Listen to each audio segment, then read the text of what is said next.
Assalamualaikum warahmatullahi wabarakatuh.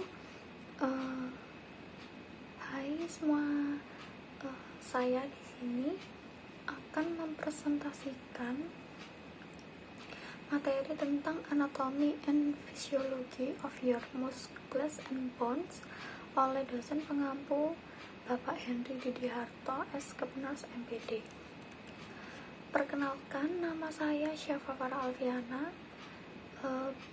dengan NRP saya 2223299 dari kelas D3 Reka Medis Reguler 2 semester 1. Di sini saya akan menjelaskan tentang yang pertama, yaitu sistem muskuloskeletal. Muskuloskeletal ini terdiri dari kata muskulo atau yang disebut otot dan skeletal yang disebut tulang. Muskulo atau muskular adalah jaringan otot-otot tubuh atau ilmu miologi, dan skeletal atau osteo adalah tulang kerangka tubuh. Jadi muskuloskeletal disebut juga lokomotor. Yang kedua, ada sistem muskuloskeletal merupakan penunjang bentuk tubuh dan bertanggung jawab terhadap pergerakan. Komponen utama sistem muskuloskeletal adalah jaringan ikat. Yang ketiga, sistem ini terdiri dari tulang, otot, sendi, tendon, ligamen, bursae, dan jaringan-jaringan khusus yang menghubungkan struktur-struktur ini. Yang pertama adalah bagian-bagian sistem muskuloskeletal. Yang pertama ada tulang. Tulang adalah jaringan yang paling keras di antara jaringan ikat lainnya, yang terdiri atas hampir 50% air dan bagian padat. Selebihnya terdiri dari bahan mineral terutama kalsium kurang lebih 67% dan bahan seluler 33%.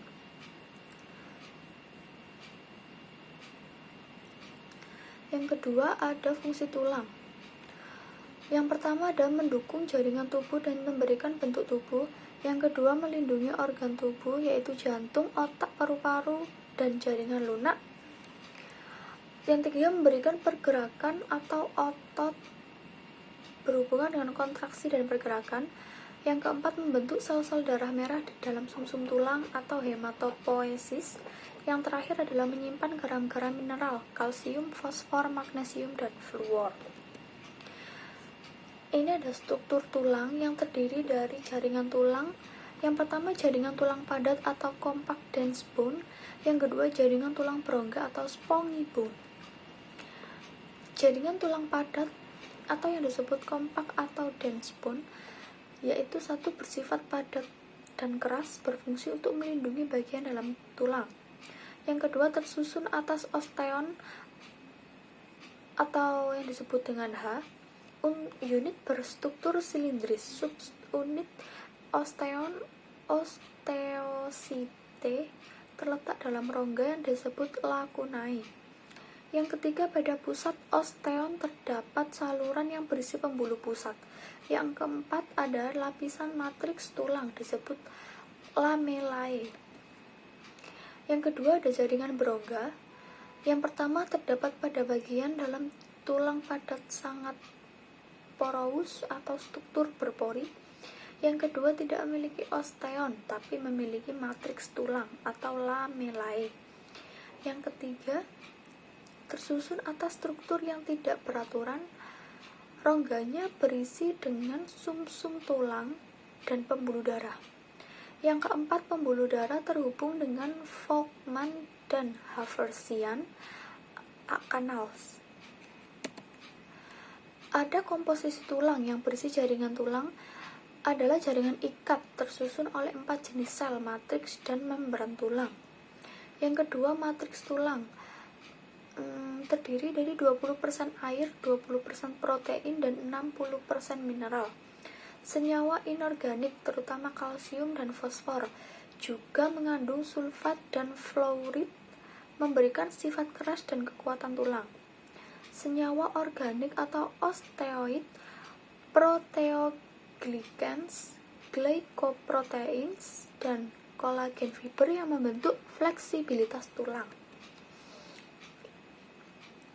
Yang ini ada membran tulang, yaitu permukaan eksternal dan internal tulang dilindungi oleh membran periosteum dan endosteum. Yang kedua, membran tersebut mengandung osteoblast and osteoclast yang berperan dalam pertumbuhan, perbaikan, dan mempertahankan fungsi tulang.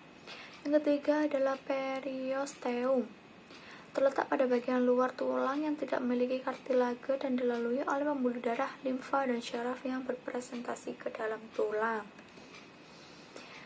Yang ini ada endosteum, membran osteogenetik, seperti halnya periosteum yang mengandung osteositas dan osteoklas.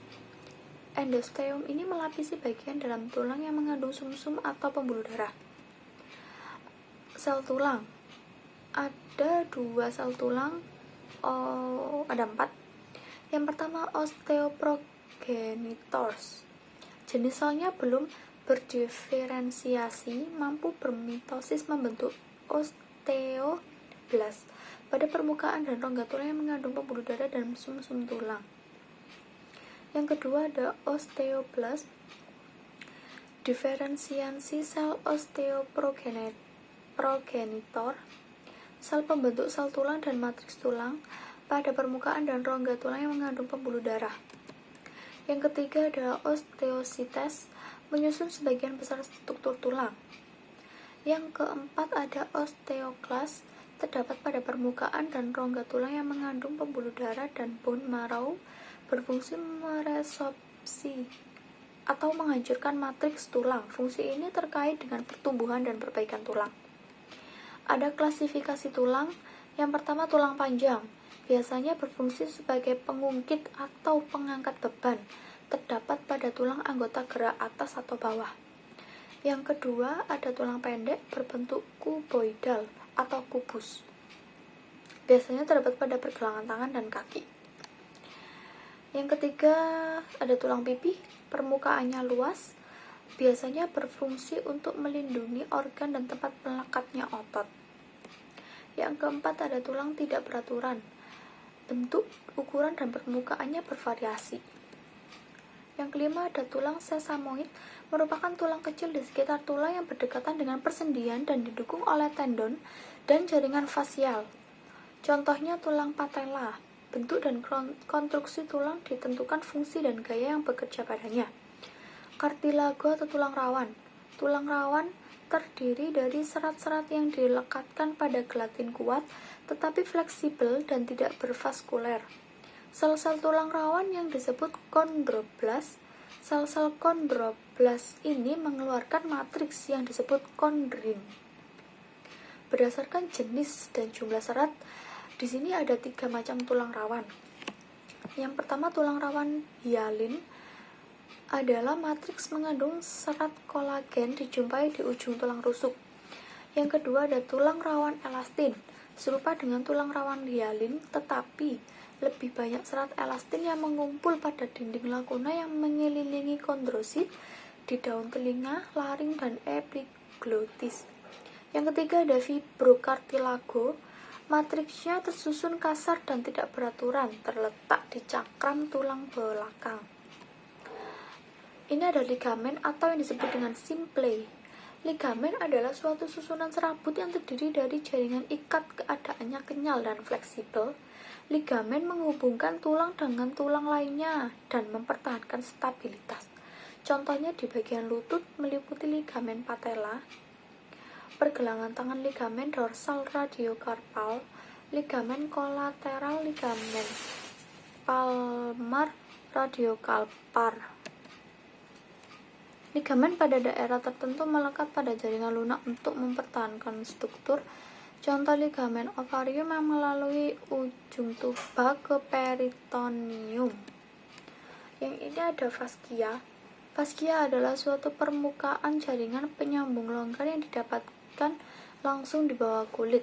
Sebagai faskia superficial atau pembungkus tebal, jaringan penyambung fibrous yang membungkus otot, saraf, dan pembuluh darah.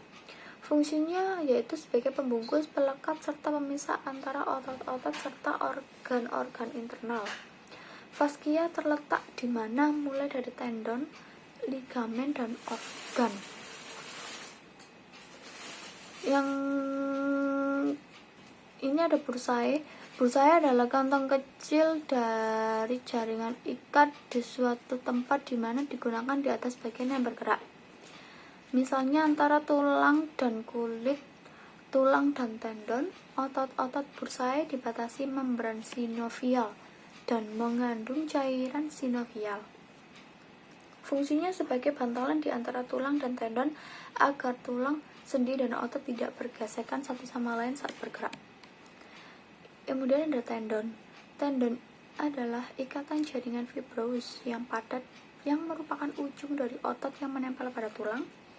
Fungsi tendon yaitu membantu memungkinkan pergerakan tubuh yang bebas dan fleksibel seperti berlari, melompat, berjalan, mengangkat, menari, dan kegiatan fisik lainnya yang dapat dilakukan tendon. Selapu tendon berbentuk selubung dari jaringan ikat yang menyelubungi tendon tertentu, terutama pada pergelangan tangan dan tumit. Selubung ini bersambungan dengan membran sinovial yang menjamin pelumasan sehingga mudah bergerak. Yang kedua ada the joint atau yang disebut dengan sendi. Sendi di sini sendiri adalah tempat persambungan antara dua tulang. Berdasarkan jenis gerakan sendi terbagi menjadi 3, yaitu yang pertama sinetrosis atau sendi yang tidak dapat bergerak. Yang kedua ampiartrosis, sendi dengan sedikit pergerakan. Yang ketiga diartrosis, sendi yang mampu bergerak bebas. Sendi sinetrosis adalah tulang pada sendi ini berdekatan satu sama lain dan dipisahkan oleh jaringan ikat fibrosis. Contohnya sutur pada tulang tengkorak kepala. Yang kedua syndesmosis, sendi antara tibia dan fibula yang berupa ligamen. Yang kedua adalah sendi ampiartrosis atau cartilaginous. Tulang pada sendi ini biasanya disambungkan dengan jaringan ikat hyaline cartilago. Contohnya ada di sendi antara tulang iga dan sternum. Yang ketiga ada sendi diartrosis atau sinovial. Yang pertama sendi yang bisa melakukan gerakan bebas. Gerakan bebas dilakukan karena pada kedua ujung pangkal tulang tidak dihubungkan dengan jaringan sehingga tulang bisa bergerak bebas. Jenisnya seperti sendi peluru, sendi putar, sendi seluncur, sendi pelana, sendi engsel, dan sendi kondiloid. Yang terakhir ada otot atau muskulo atau muskle. Yang pertama jaringan yang berfungsi sebagai alat gerak aktif. Yang kedua sebagai kontraksi dan relaksasi. Yang ketiga adalah sistem otot terdiri dari otot, faskia, dan tendon. Otot membentuk 43% berat badan dan lebih besar sepertiganya merupakan protein tubuh dan setengahnya tempat terjadinya aktivitas metabolik saat tubuh istirahat. Proses vital di dalam tubuh seperti kontraksi jantung, kontriksi pembuluh darah, bernafas, peristaltik usus terjadi karena adanya aktivitas otot. Ada fungsi otot yang pertama menghasilkan gerakan rangka, yang kedua mempertahankan sikap dan posisi tubuh, yang ketiga melindungi organ vital, yang keempat menopang jaringan lunak. Jenis-jenis otot yang pertama ada otot polos, otot jantung, dan otot rangka. 3 tipe jaringan otot. Di sini ada serat otot, inti sel, otot lurik, otot jantung, otot polos. Dan sifat-sifat otot yang pertama adalah kontraktilitas, kemampuan otot untuk mengadakan respon atau memendek bila dirangsang. Otot polos 1/6 kali, otot rangka 1/10 kali. Ekstensibilitas sama kayak distensibilitas, kemampuan otot untuk memanjang bila otot ditarik atau ada gaya yang bekerja pada otot tersebut bila otot rangka diberi beban, uterus berisi fetus. elastisitas, kemampuan otot untuk kembali ke bentuk dan ukuran semula setelah mengalami ekstensibilitas atau distensibilitas, atau memanjang atau kontraktilitas atau memendek. Irritabilitas sama dengan eksitabilitas, kemampuan otot untuk mengadakan respon bila dirangsang. Sekian presentasi tentang materi muskuloskeletal. Semoga bermanfaat dan bisa menjadikan materi untuk belajar. Sekian dari saya. Maaf bila ada salah kata pengucapan. Saya akhiri. Wassalamualaikum warahmatullahi wabarakatuh.